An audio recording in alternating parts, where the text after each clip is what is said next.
Hello and good evening. I'd like to share with you a sermon that I prepared for my classmates. So, I come from a faith tradition that's an offshoot of mainline Christianity, that being New Thought. And I'd like to share with you how one of the basic foundational premises of liberationist theology aligns with one of the principal tenets of New Thought. This is the belief that we are all one. We are all the divine children of God, and so we are all one with and of God, and thereby we are also one with each other. This is heard in the social justice cry that no one is free until we are all free. It is heard whenever a community gathers together, whether that be at a 12-step program or a church community, and prays out loud these first words of the Lord's Prayer. Our Father, or our Mother. It is not my Father, Mother, God, but our Father, Mother, God. In New Thought, we believe that we are all one in the mind of God, so we are all one on the unseen side of life.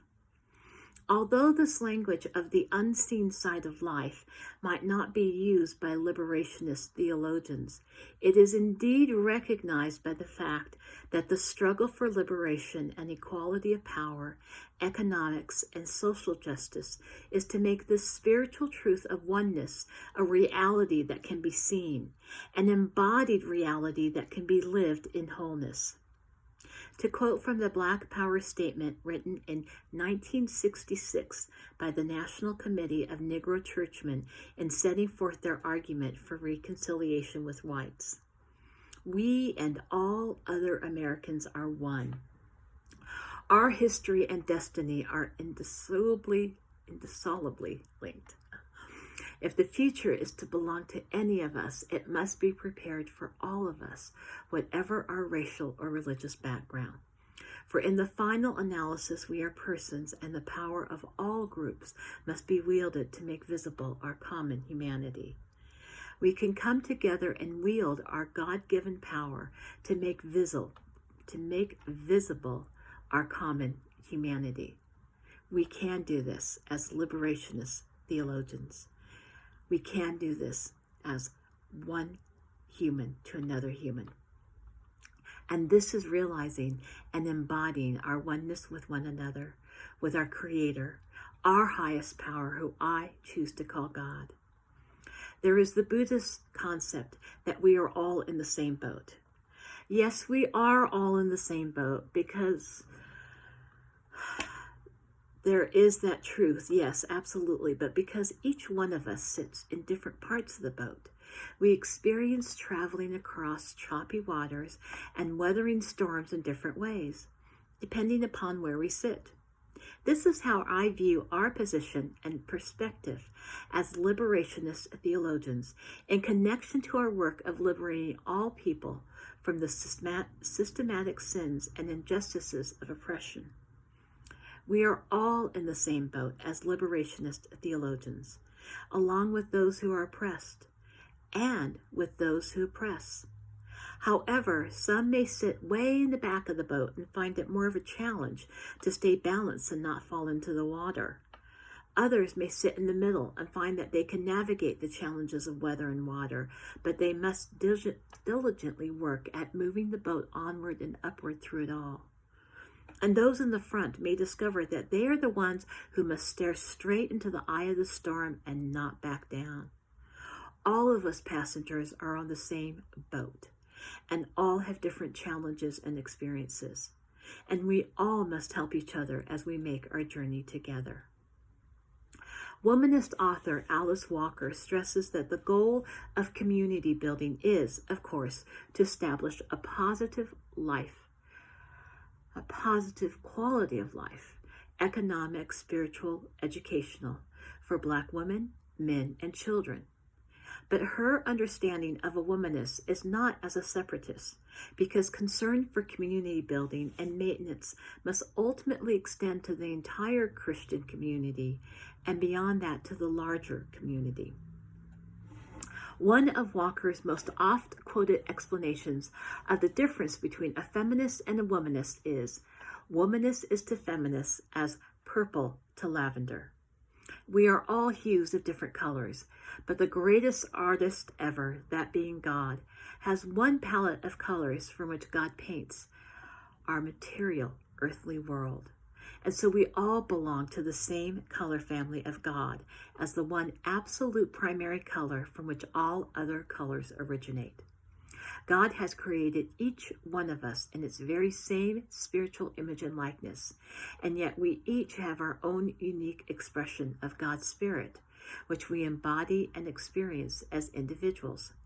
So, we are all created by the same artist, using the same palette, but we each have different canvases upon which God has represented its divinity in you and me and all of us. Even our individual canvases are cut from the same cloth of spirit.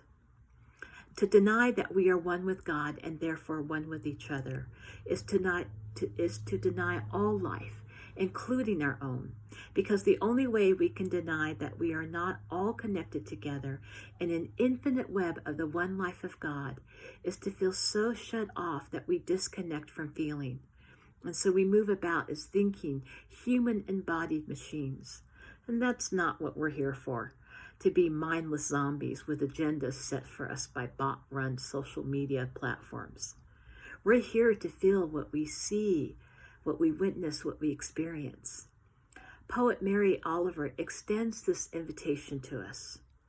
Oh, do you have time to linger for just a little while out of your busy and very important day for the goldfinches that have gathered in a field of thistles for a musical battle to see who can sing the highest note or the lowest, or the most expressive of mirth or the most tender? Their strong, blunt beaks drink the air as they stride melodiously, not for your sake and not for mine, and not for the sake of winning, but for sheer delight and gratitude. Believe us, they say, it is a serious thing just to be alive on this fresh morning in this broken world. I beg of you, do not walk by without pausing to attend to this rather ridiculous performance. It could mean something. It could mean everything. It could be what Rilke meant when he wrote, "You must change your life." As I read this poem and contemplate upon it, I wonder what Mary Oliver's invitation would be to those of us who travel the sweltering hot streets of Los Angeles in air-conditioned cars, going underneath the shade of freeway bypasses and seeing the blazing, intense neon-colored tents meant for camping in the forest woods, but used to house those who are houseless. Would she also invite us, beg us, to not walk by without pausing to attend to this? For it could mean something. It could mean everything. Before the pandemic I was commuting to my office, I would try to find alternate routes to avoid this invitation to pause and attend to these tent cities and their citizens, because whenever I did stop and see, meaning whenever I was stuck in traffic and couldn't move, I could not stop crying and physically feeling my heart seize up with such sorrow. But this was not pity nor sympathy. It wasn't even empathy. It was compassion that was being challenged as compassion. It was compassion that was calling out to me, you must change your life. And it was calling out to me as much as it was calling out to these citizens of freeway underpass tent cities, for we are all one. I could not continue my drive to work without answering this beckoning call from God, luring me to my highest good as I felt the pain and suffering of others as my own, luring me to respond to God as we come together in this dance of call and response. Some might wonder if this intense pain and suffering I felt was compassion because I felt it so intensely. Some might say that what I was feeling was such discomfort that I felt the need to fix what I saw to make the pain go away. Again, I say it was compassion being challenged as compassion. It was witnessing with an open heart of tenderness the harshness of systemic sins of oppression, pushing the most marginalized onto the streets and pushing me into action. Some might say that if we are truly compassionate, we do not feel the need to fix. There is, however, compassion that fuels action to attend to this rather ridiculous performance of life that is one of such ridiculousness that it is the theater of the absurd, where people are given tents for shelter and seek an available spot, a freeway underpass to camp, while less than 2 miles away are multi-million-dollar, multi-acre estates in the rolling hills of Encino and Studio City. So I say, this is not fixing. This is feeling the brutality of living in this broken world.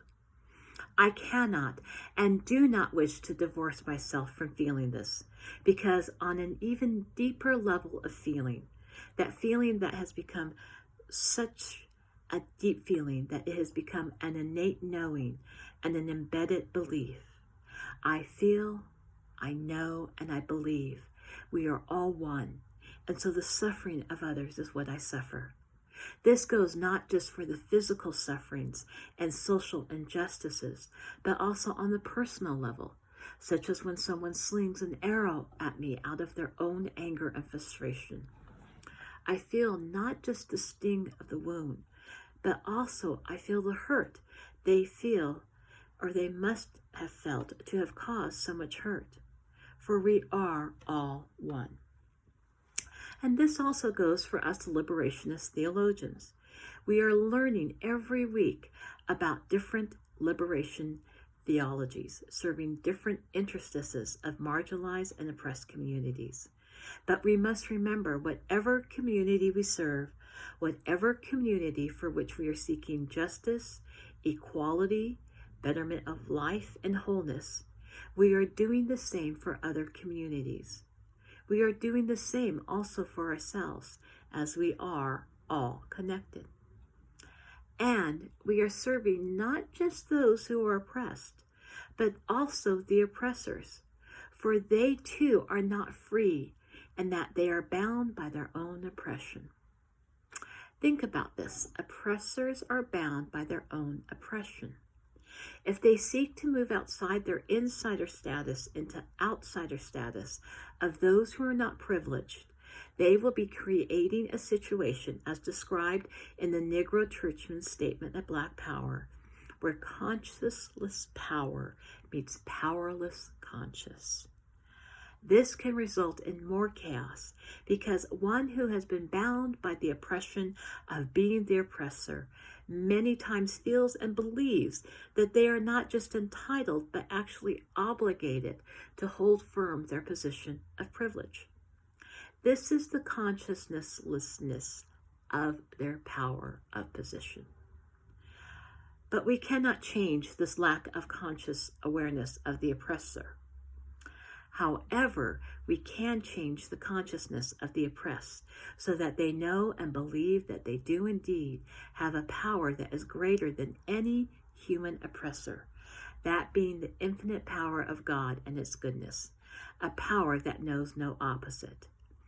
This is a transformation that is exemplified by the womanist theologian as described by writer Stacey M. Floyd Thomas, in which she states that the womanist uses the insights gained from the moral wisdom of Black women who are able to foster love for all and the building of relationships that heal and set individuals and communities free.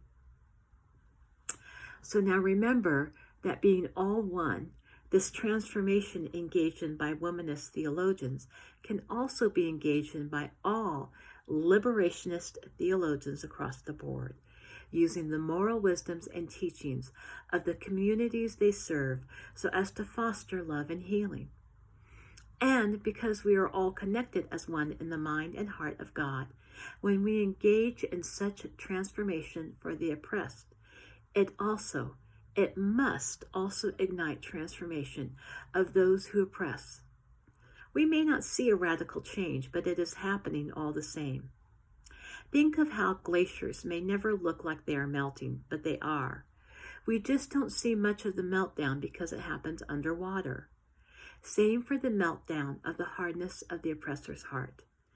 It may look like an ice-cold glacier heart, but it is thawing as we continue our work to liberate all, to be empowered by the power of God's goodness, to invite all to revel in the freedom of living this life full of God's wonder and awe. One of the best invitations to come together as one is told by womanist Bess B. Johnson in her work entitled God's Fierce Whimsy, and quoted by Dolores S. Williams in her Black Women's Voices essay. Johnson writes, "The boys in the neighborhood had this game with rope, tug-of-war, till finally some side would jerk the rope away from the others who'd fall down. Girls weren't allowed to play with them in this tug-of-war, so we figured out how to make our own rope out of little dandelions. You just keep adding them one to another, and you can go on and on. Anybody, even boys, would join us. The whole purpose of our game was to create this dandelion chain. That was it.